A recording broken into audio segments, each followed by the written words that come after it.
Welcome back. So for this third installment of our morning session, we put together the Gordon Kahl case panel that Sarah and Dave kind of set the stage for with the agricultural crisis, because as you're aware, it was Kahl's use of that crisis that he was able to find a venue to spread his hate, which that's one of the things that I find really interesting, is kind of going back and trying to look at the history of that event.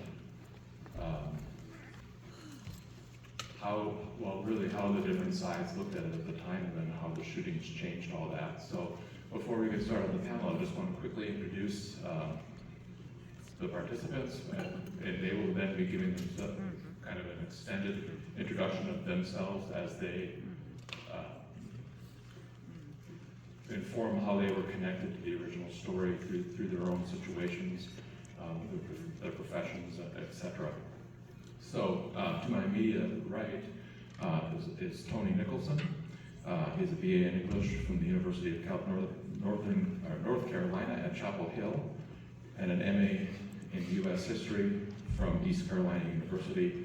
He was an FBI special agent from August of 1971 to April of 1999, and actually testified at Gordon Kahl's trial.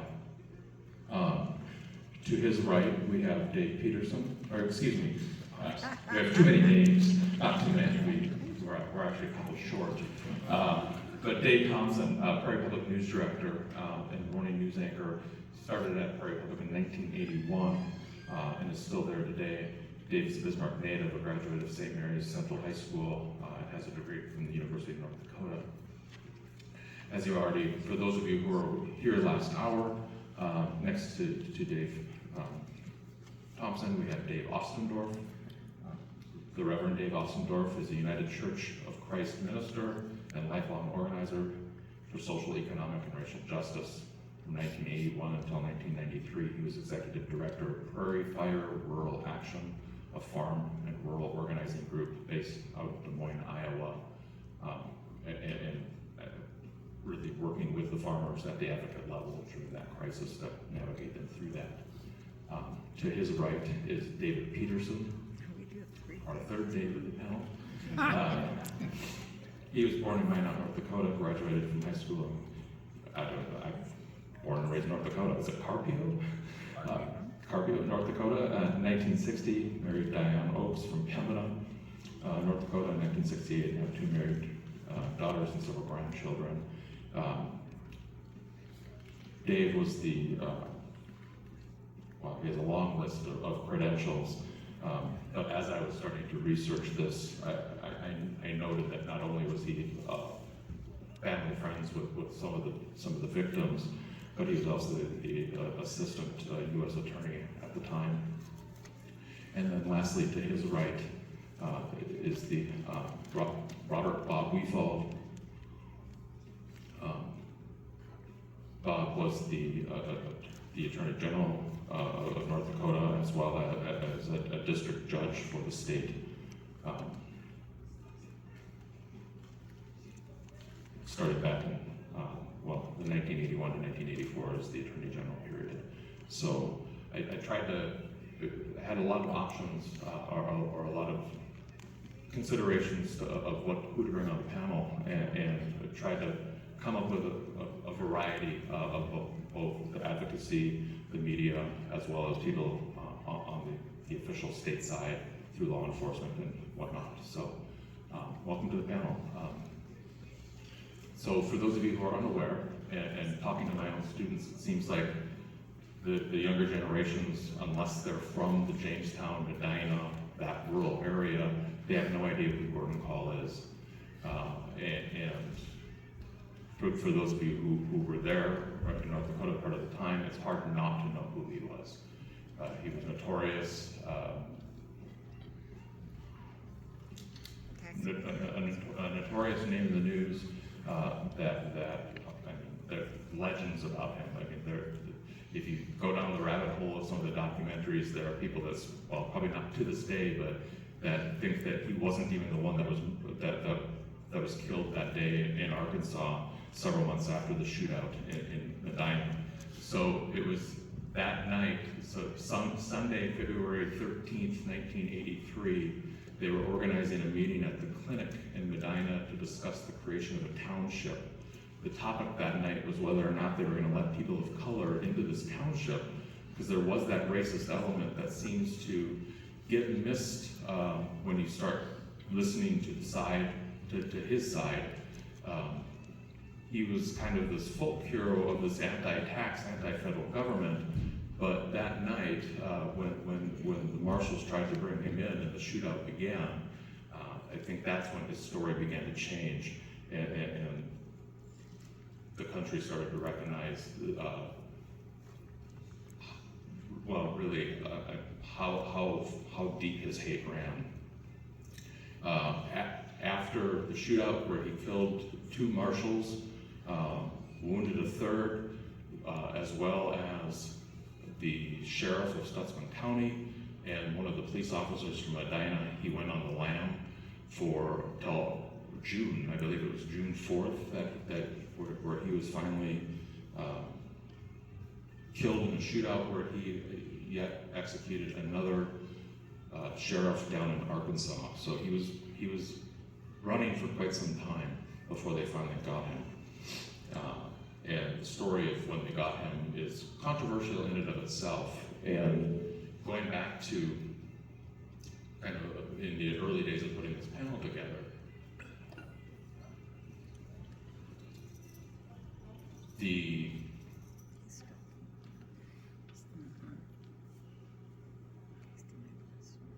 trying to think of where I wanted to go with this. So excuse me. But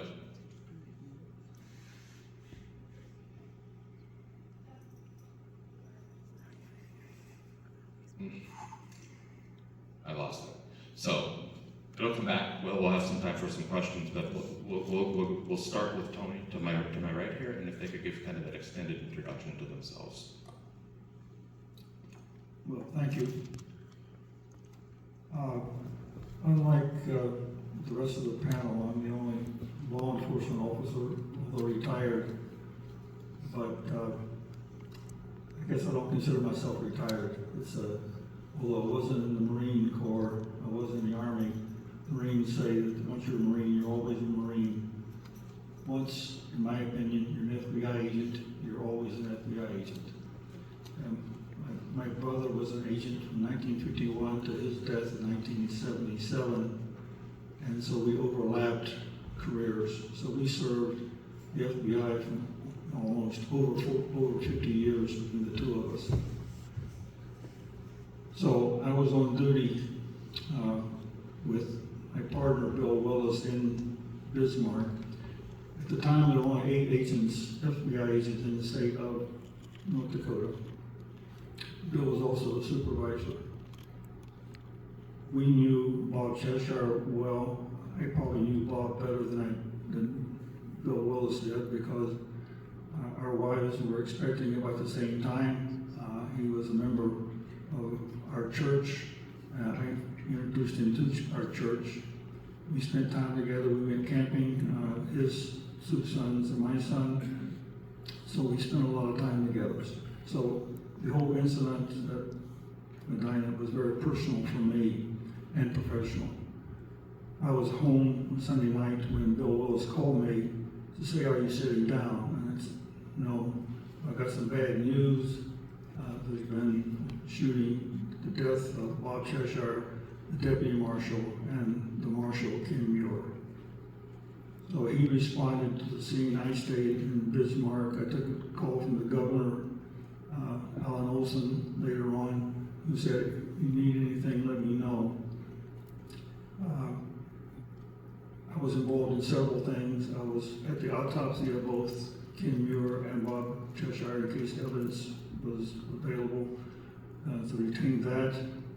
I gathered the tapes at State Radio in Frame Barracks in Bismarck of the car-to-car transmissions and the car-to-station transmissions. And later on, I testified at the trial about the voices on the tapes. In addition, I went with our minister to give Bob Cheshire's wife a death notice that her husband had been killed and offer any kind of consolation to her. So I was involved from the very beginning up to the trial with the Gordon Kahl case, because it involved Scott Fall, a friend of his, and his son Yori Kahl as the people who were involved in the actual shooting of the marshal and the deputy marshal.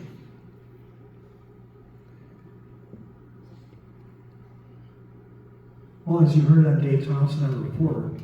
And I was working that night. Normally I didn't work Sunday nights, but I came in to do some filing of news stories. We used to have these police scanners. You don't get them anymore because everything's scrambled. But on a police scanner, here comes officer hit, marshal hit, marshal hit. And I thought, what the heck? So I called the U.S. Marshal Service in Fargo. Somebody picked up. I identified myself and said, has there been any kind of incident? And the poor guy burst into tears. He said, I just can't talk to you right now, and hung up. So I thought, what the heck is going on? And it was a little bit later on that evening, thanks to an AP that was active that night, we found out more of the details throughout the evening and into the next day. And that's how I got caught up in covering this story. And I'll tell you about what happened, if you'd like me to do that now, but when they found him in Arkansas. So I'm out with a friend over at the old Seven Seas, and he was a news director from a radio station in Grand Forks where I used to work. And I get a page. We used to have pagers, not cell phones. So I had to call the office on put it in a dime dial-up phone. And I said, what's going on? So they caught Gordon Kahl. I said, what? They've caught Gordon Kahl. I'll be there. So I said to my friend, the news director of KNOX, they caught Gordon Kahl. And he said, what? I said, yeah, they caught Gordon Kahl. He came with me to the office and we worked for about 6-7 hours, contacting everybody and everybody we knew in Arkansas. And we had a classical music program on at the air. Ted Conrad was hosting it. I think we interrupted this program every 10 minutes just to give him updates on what was happening.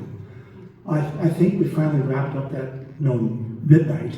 And of course I have to come back at 4 o'clock in the morning, so still running on basically caffeine at that point.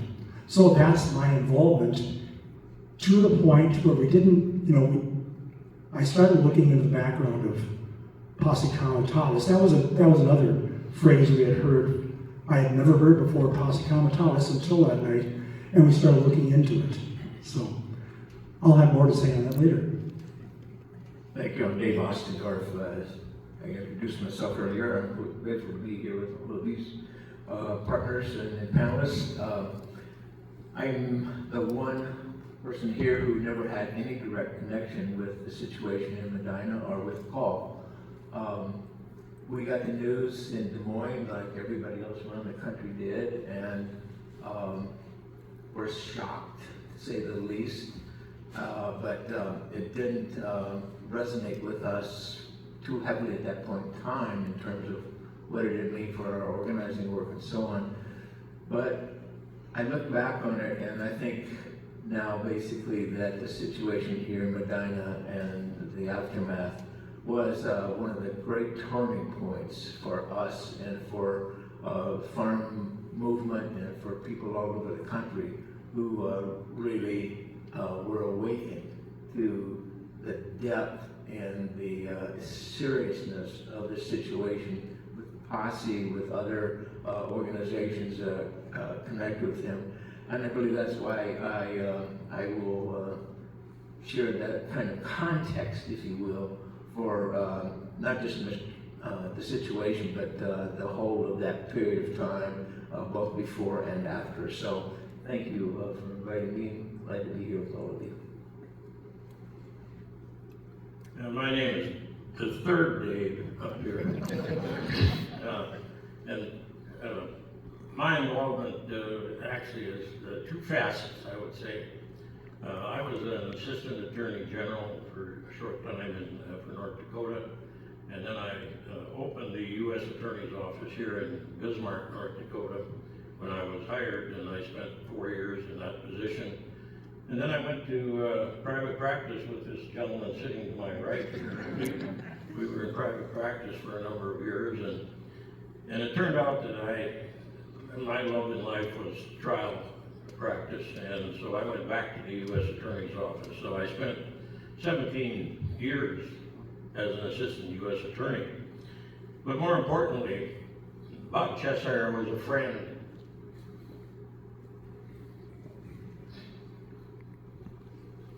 He was part of our church here in Bismarck. Tony mentioned that. And we have kept up with Bob's family to this date. When Bob was killed, he had 3 children. He had a little daughter who was 2, and 2 boys. They were 4 and 6, I believe. And as time went on, and his wife was a student out at the University of Mary, she completed her education and counseling, and she then moved the family out to Seattle, Washington. And as I say, we kept up with her. This woman has had more than her share of grief. When her second son was in junior high, he went to a football game, and the football game was not all that far from their home, but it was a bit of a walk, and it was uphill. And boys will be boys, and if you can get out of a little work, why not do it? So he and his friend decided to hitchhike.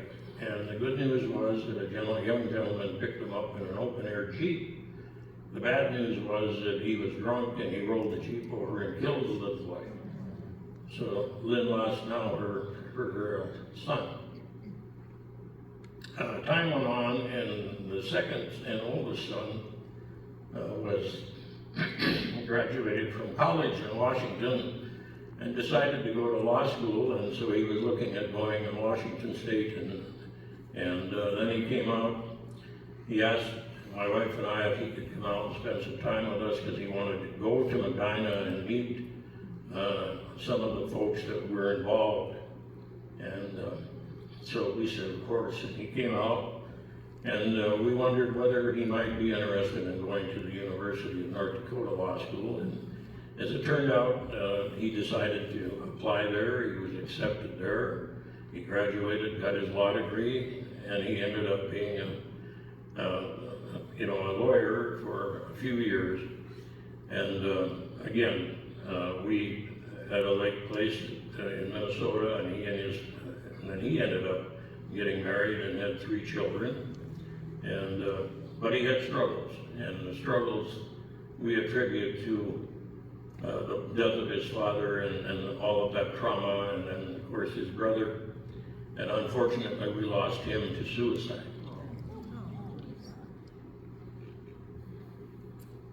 Bob, it's all yours. Thank you. I'm Bob Refold. I was the Attorney General of the great state of North Dakota from 1981 to 1984.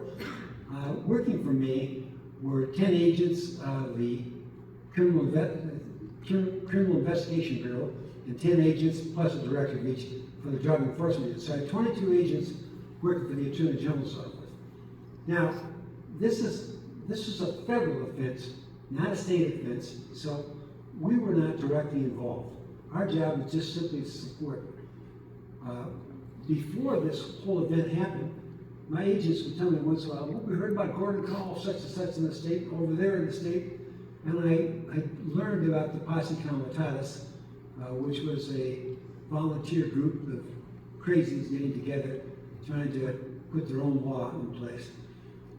So I was, and I as a politician, I knew a lot of these people. I knew who Bob Cheshire was, I knew who Muir was, I knew my friends in the FBI.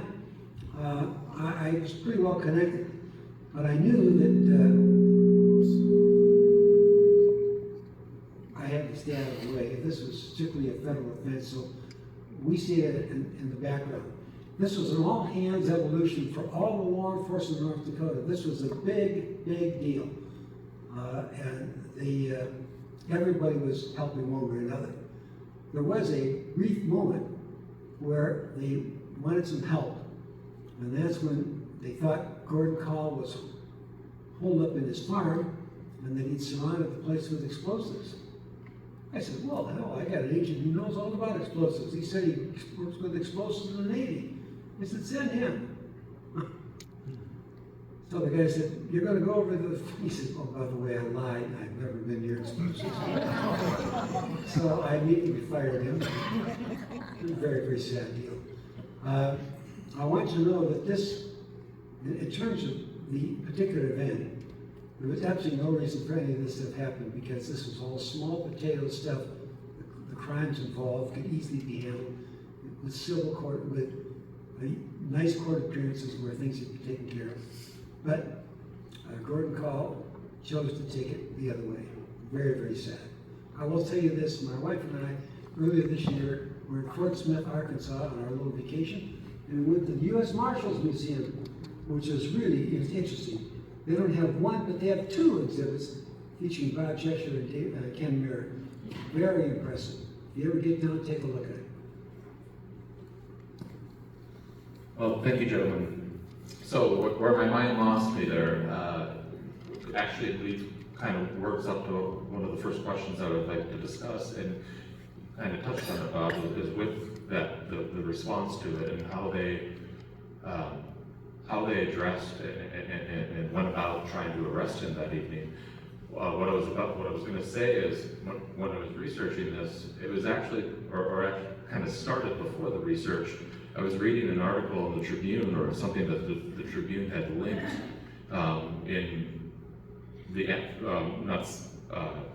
in response to the anniversary of Timothy McVeigh's bombing of the Oklahoma City federal building, and I believe that was '98. And when I was reading that article, it felt like it was almost at the time when I was reading it, it's like it hinted almost like it was sympathetic to him. And it wasn't.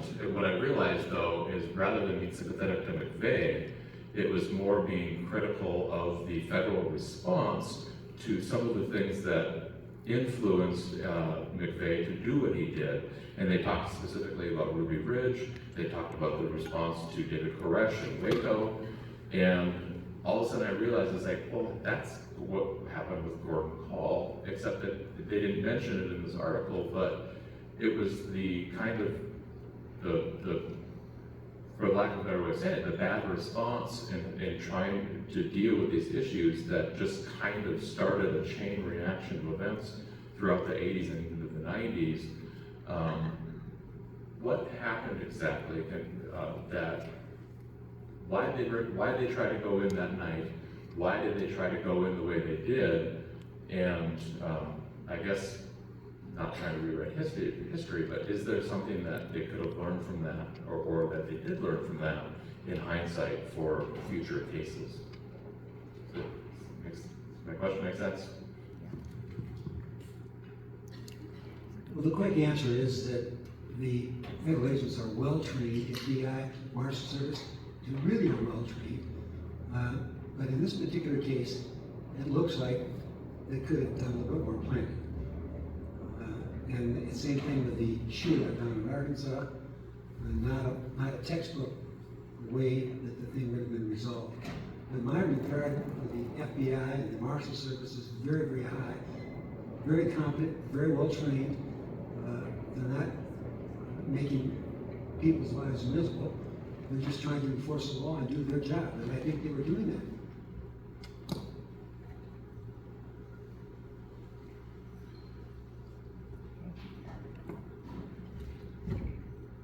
I'll second what Bob says. As I indicated earlier, I spent almost 20 years as an assistant U.S. attorney and worked on many cases, including many murder cases with FBI and other federal agents.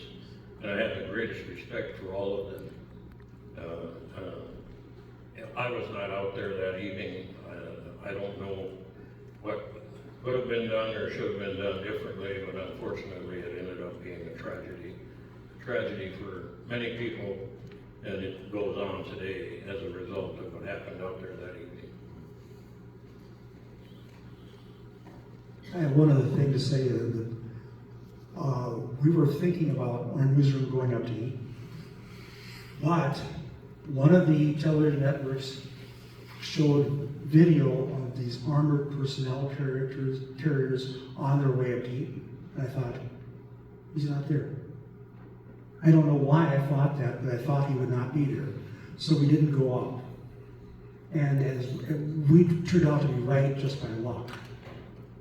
So that was just one small part of it. Live, the television network showed these armored personnel carriers going up the interstate and heading toward Eaton. I missed that last part. It was armored personnel carriers that were coming up the interstate and they were going to go north of Jamestown. And they had video of that. And I thought, why? But that's just me. I just forgot to mention one thing. I'm talking about the good training FBI and Marshal Service. Doesn't matter what circumstances. There is nothing that justifies the execution of these two marshals. One of them, they were both killed. Nothing justified that took place that night. Bob Cheshire was wounded, put his hand up to stop, and they shot him to the hand into the head, right close range. It was absolute murder, execution. Nothing justifies that.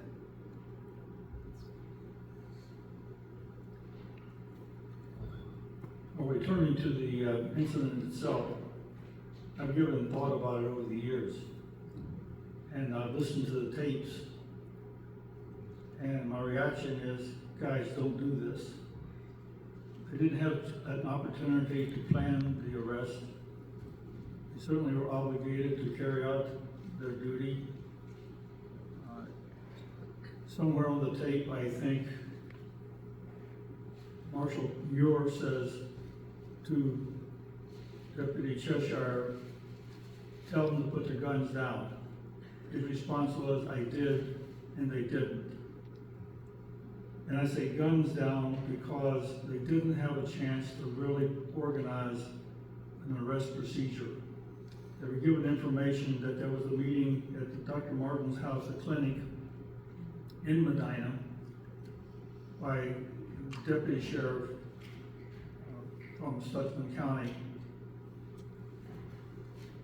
But he advised them that there were, besides Gordon Kahl, there were 5 others. So the question would become, in my mind, who are these 5 others and what role may they play in trying to apprehend Gordon Kahl? So they had to consider that, circumstances. They were in an area that they'd not been in before. It was getting dark. There were 6 law enforcement officers there, 4 marshals, Marshal Muir, a deputy with him, and then Bob Cheshire and Jim Hobson, both deputies at Bismarck. So they're meeting together in Medina. Deputy Sheriff Brad Kapp was there, who was identified Gordon Kahl at this meeting, and a police officer from Medina. But these 6 had not worked together. In fact, the 4 marshals had not worked together in any particular case in an arrest situation. So they're in unfamiliar territory. They're dealing with Gordon Kahl, but they're not sure who these other people are. And Brad Kapp has said that there were shoulder weapons present. One of the things that the FBI has taught, I think law enforcement in general, is in effecting an arrest successfully, you want to have superior manpower and superior firepower. In this case, they had neither. It was 6 officers and 6 people. The people they were going to encounter had 3 shoulder weapons that were semi-automatic rifles, Mini 14. The marshals had shotguns and 2 AR-15s, semi-automatic rifles. I spoke to Dave about this, and there's no way I would criticize the Marshals Service situation. You're counting, you're not sure what's going to happen. But I was through the maybe Bob's office, Bob Weefall's office, with as Attorney General in North Dakota, I went to a street survival school. And the one thing I remember more than anything else from that school was law enforcement officers are strong on emotion and weak on tactics. And that's to say that, you know, you have, in this case, they had a warrant for Gordon Kahl's arrest. And he was identified as being in a certain place at a certain time. And they've been holding on this warrant for some time. And whether or not that, people can argue about whether or not it was a political, but it was a IRS, Internal Revenue Service, had the violation he had gone to jail for was a tax violation. He had violated his probation, that's why the Marshal Service was trying to effect the warrant. Mr. Weefall, Bob mentioned about his being in charge of Bureau of Criminal Investigation in North Dakota. They knew about this posse comitatus, Gordon Kahl, tax protest. I am essentially apolitical. I wasn't aware of the farm crisis. I'm not a farmer, not from North Dakota. I had other cases. I covered the Standing Rock Indian Reservation. I did bank robbery cases in Bismarck and out from Bismarck. So I had other things on my mind or on my plate to do. So we were unaware, as was the Secret Service. We had a Secret Service agent at the time in Bismarck, about this whole idea of an anti-government program of posse comitatus and Gordon Kahl and agents of the federal government. I mentioned to Dave Peterson, the third Dave, that they did not believe in the Constitution. They went back to the Articles of Confederation. And those of you who know a little bit about history, that preceded the Constitution. And so the primary law enforcement officer in the state was the sheriff. And they respected the sheriff, the force of law of the sheriff, but not the federal government. It's represented by the Marshal Service, by the FBI, by the Secret Service, by any other federal law enforcement office. So my interest in this case and my involvement in this case is very personal, but also very specific about how this was done or how it was attempted to be done. The last thing I would say about this is that the Marshal Service did a critique of this case. I don't know what came out of that. It wasn't shared with me. Again, low-level agent in Bismarck, not administrative, not supervisory. My understanding is that the FBI did not participate in that. So if you have any incident that involves this type of thing, or anything that, a lot of things in our life, you go back and look at it and try to examine as to how things can be done better. And that could be a lot of circumstances. This particular circumstance, the fact is that you had two people who lost their lives, the marshal, deputy marshal. You had a deputy marshal who was severely wounded, not directly, but apparently around, hit the asphalt and drove a piece of asphalt into his ear, into his brain, so he had severe lifelong trauma from that. You had deputy sheriff who was involved in this shooting, in fact shot your Kahl, but Gordon Kahl shot at him and ended up essentially tearing off a finger as he was holding the gun.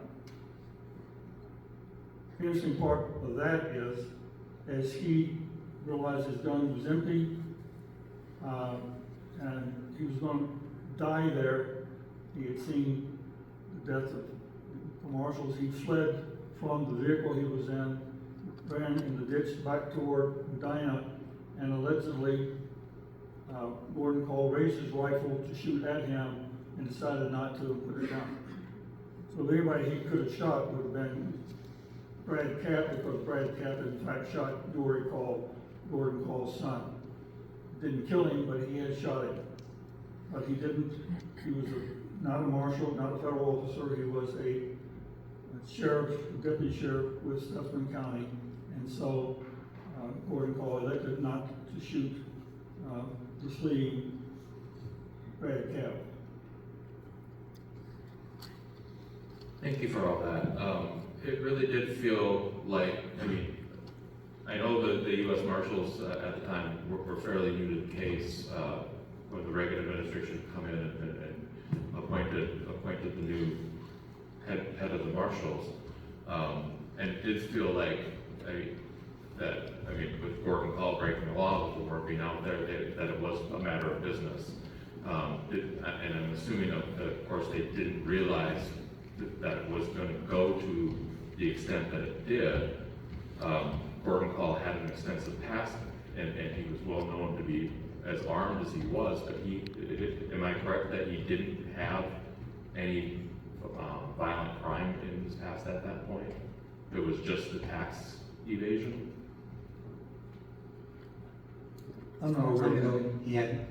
He was just a tax evader, he refused to pay, refused to file, and told everybody about it on television, which drew attention to him by the tax authorities and the court.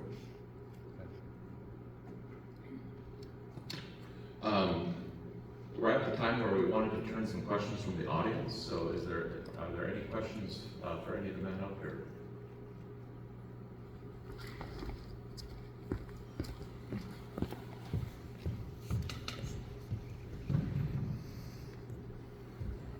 Yeah, I lived up by Gordon. Gordon worked on my bus. He was a great mechanic. You could go there anytime you wanted to. And I believe the law enforcement division handled it totally wrong because his wife, Gordon's wife, worked over at Carrington at the hospital 4 days a week. And at 2:30 every afternoon, he would be up in the Ace Cafe in Carrington having a coffee waiting for his wife to be done. So like I say, Gordon was a friend of my grandfather's. He worked for him actually in the international dealership. And I got a picture of Gordon and Joan's first child being born. Came from my grandfather's estate pictures. So I just think somebody wanted to make a name for themselves, and they did in the wrong way. And that's pretty much how everybody in our area feels about it. You know, Gordon tax evaded, that's not a reason to kill somebody. Just not. I would say that as a tax evader, there's no reason for him to kill anybody. And he executed these two marshals. No reason for that. No reason for violence. He could have gone to court, could have showed up for his hearings, it could have gotten resolved.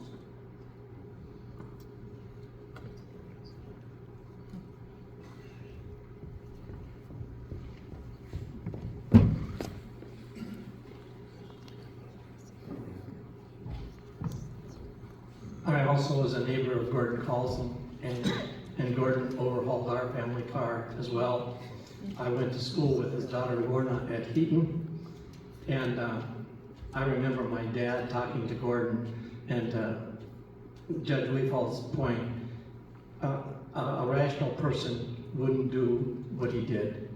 And he was not rational. There was something very seriously wrong with him. I remember him talking to my dad in the entryway of our house, and my dad told him, Gordon, it's no big deal. Just pay the taxes. And he didn't owe any, or very little federal taxes. And I remember Gordon telling my dad, Jim, you've never been in prison, have you? And my dad said, well, no, Gordon, I'm not talking about that. I'm just saying, this isn't a fight you need to have. But Gordon had been injured in World War II. Maybe you've heard the story. My dad would tell it. He came back from World War II as a hero. He'd been a gunner, a tail gunner in a plane, and the pilots were killed, and he landed the plane. He crawled through the fuselage and landed the plane. So as Corey said, he was a local hero, but we knew he was weird. You know, and so that our neighbors all treated him gingerly. You didn't want to set him off. And it's one of those, we probably call it post-traumatic stress now, but he wasn't diagnosed, he wasn't treated. Nobody knew how to do it, and the whole thing is now a terrible catastrophe. I just want to say, there's the broader story and the context of what happened in Medina is also something that I think we have to be keenly aware of. And whether Gordon Kahl was, as both of you have described him, good neighbor, whatever it may be, he was in the thick of the movement of Posse Comitatus and other organizations. He, unlikely, and I'm sure some of my panelists here could say that, but I mean, it's pretty unlikely he would not have made it from Medina down to Arkansas in that period of time without that network of Posse and other similar folk who supported him.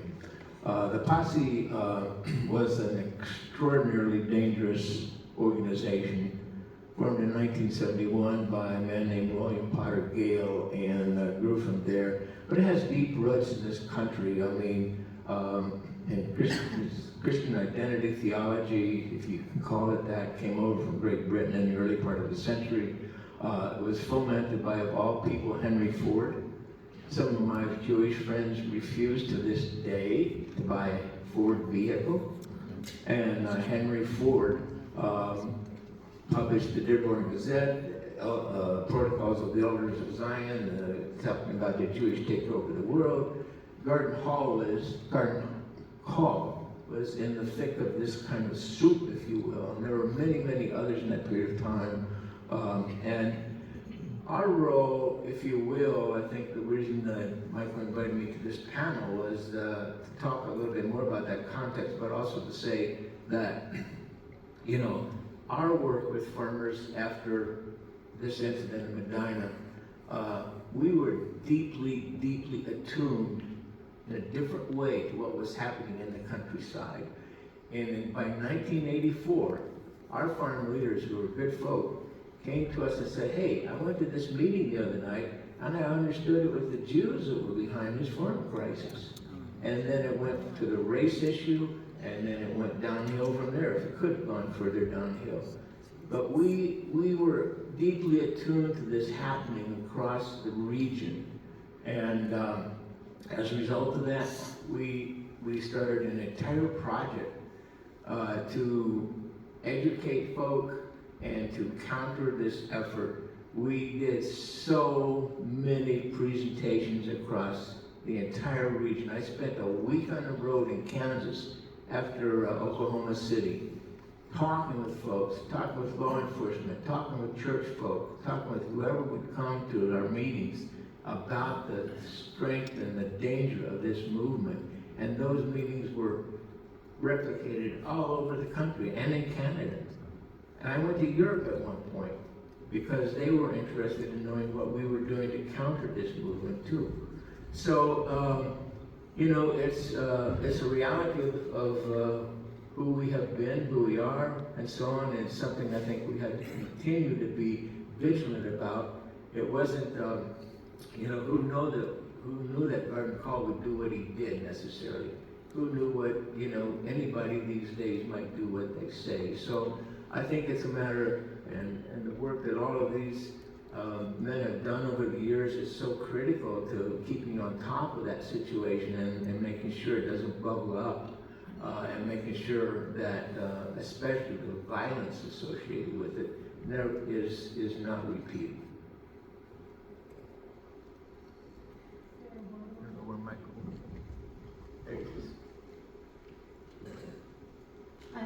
I want to add an insight I got from when I was an assistant attorney general. I got a call one day from a family of a farmer, and they said that their brother was in the clutches of Posse Comitatus, and I went to their farm to visit with him, like a house call. And basically the problem was that He was a young farmer, he'd done everything right, and he was losing his farm anyway.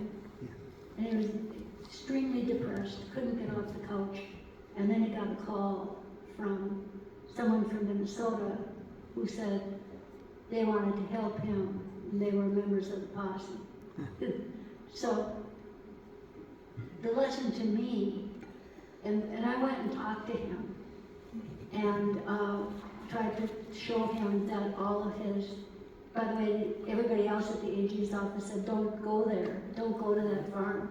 And I went with my kid. They had a picnic, it was lovely. Nice, they were good people, but they were desperate and they looked for help. And the only people willing to help them at that point was the posse. So I think that is a lesson to all of us today, that when this farm depression comes, society, the responsible people, the attorneys, the judges, the farm organizations had better be ready to help, because if regular society doesn't help, people like the posse will come out and say, do we have a solution for you? And it's all the Jews' fault or whomever. So that's, and I think he ended up, I think he did end up getting help from other people, maybe the egg department, and did keep the farm, but boy, it was like, he was so desperate, and the only people that seemed to care about him were the posse type people. So that was a big lesson to me. It happened a lot.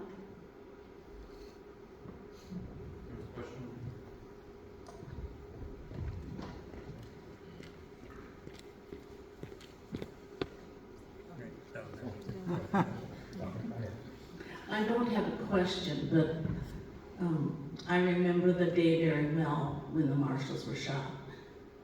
I worked for the Federal Bureau of Prisons on the same floor that Tony had worked on. And my boss was brand new, and his name was Greg Liska, and he had just gotten into Bismarck. He had just arrived with his family for the new position, and I was the assistant community programs manager at that time. So when I heard on the radio that there was a problem with the United States Marshals, I called him at home and asked him that maybe he should call and find out if they were, I didn't know what all the details were at that time. I didn't know anyone had been shot.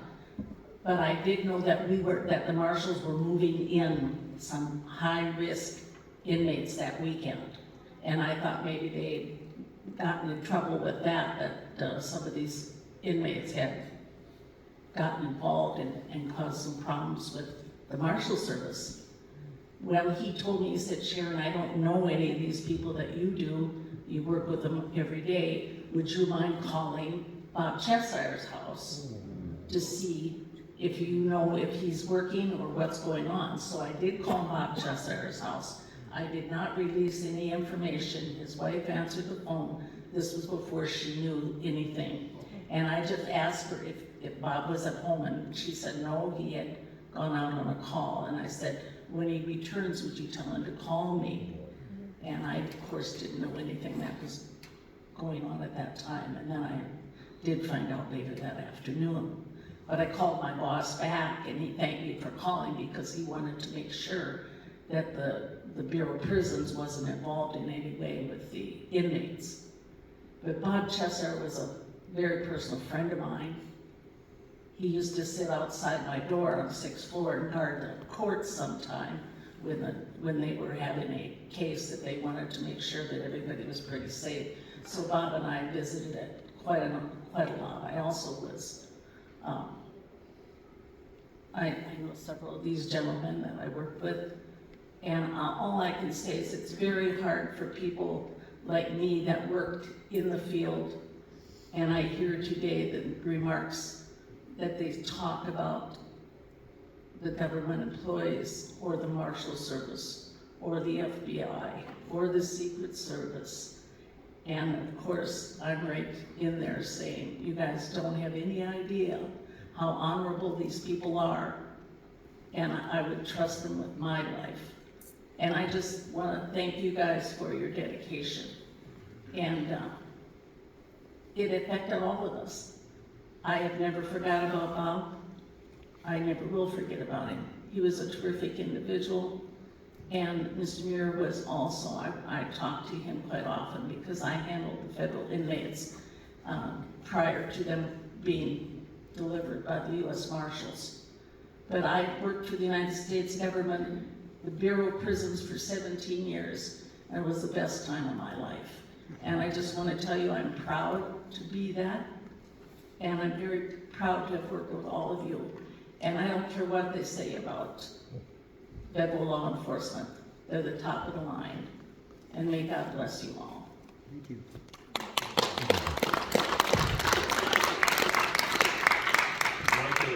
Michael, I know we're getting short of time, but Sarah mentioned, the farming thing. This Dave over here is talking about all the help he's provided.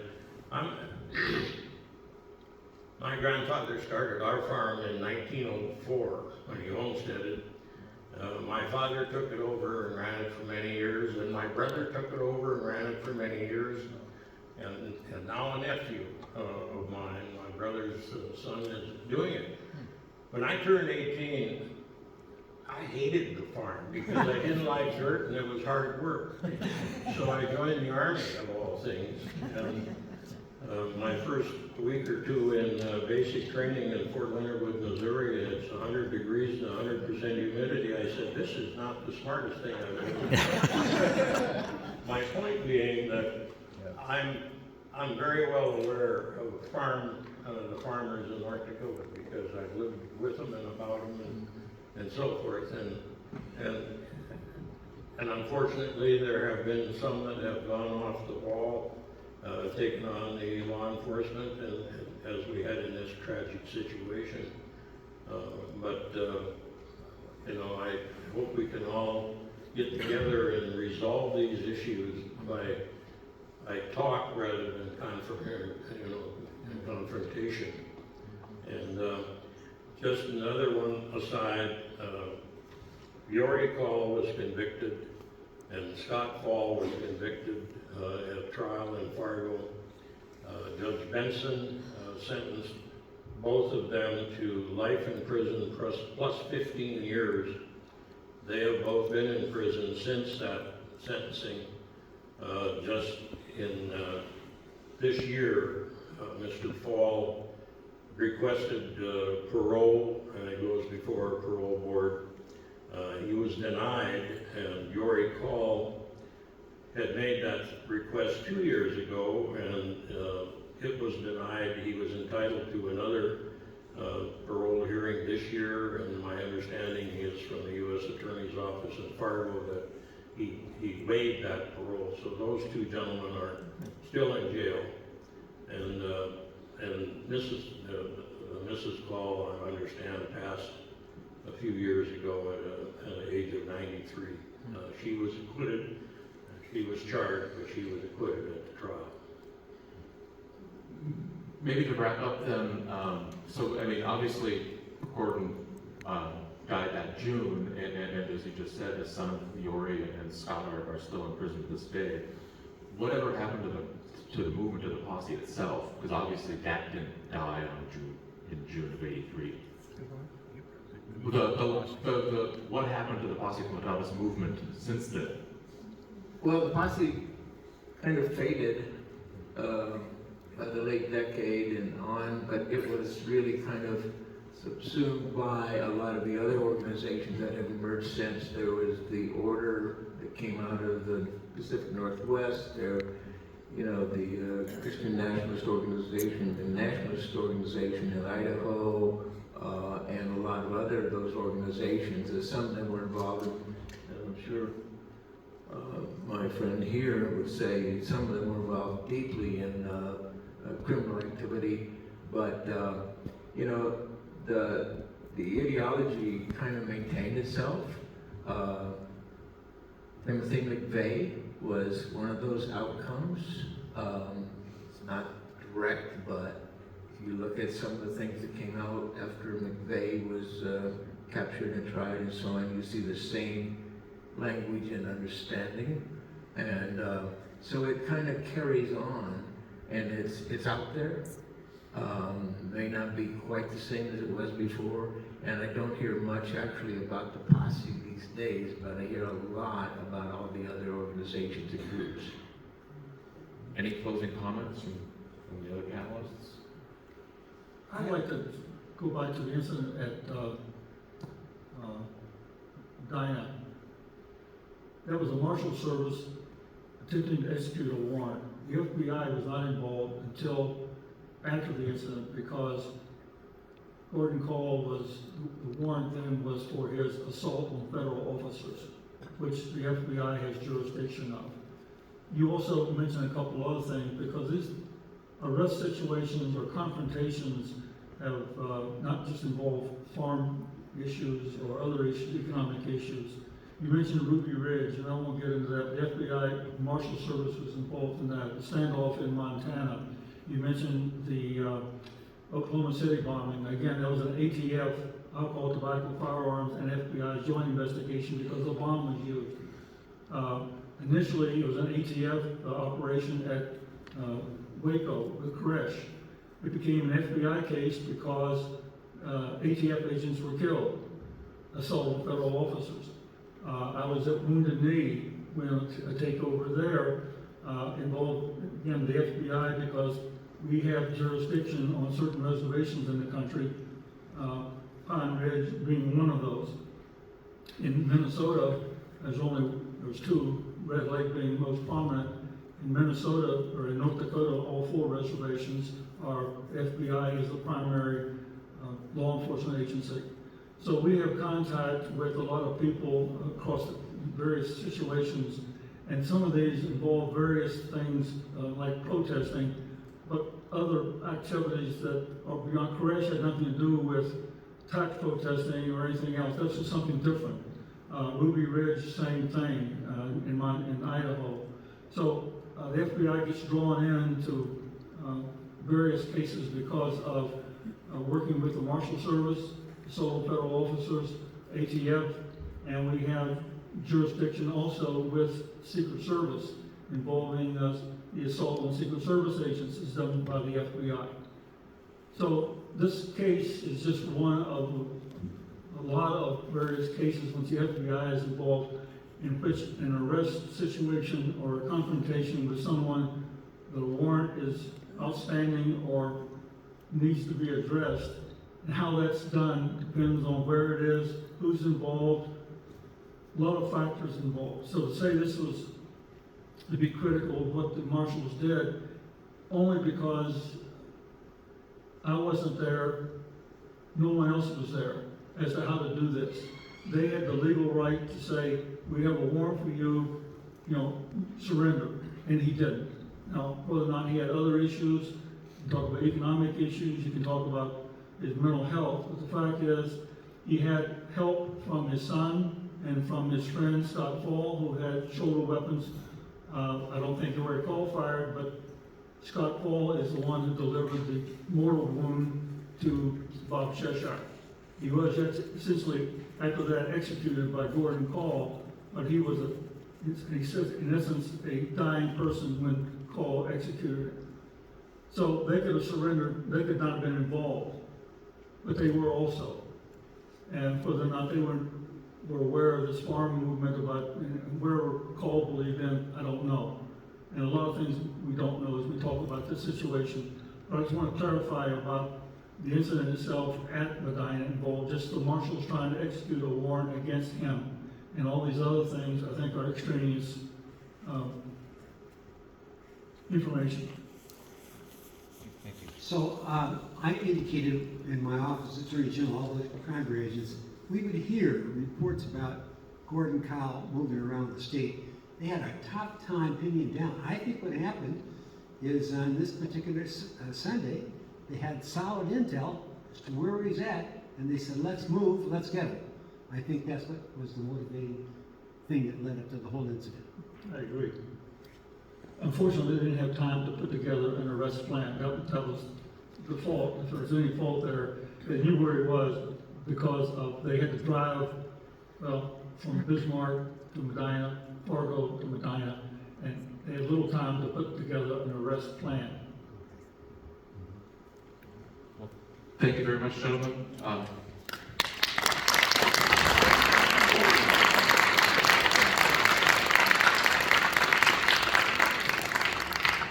We are going to break for lunch for the paying guests, and we will resume with Dave Thompson and Prairie Public and Public Radio at 1 o'clock.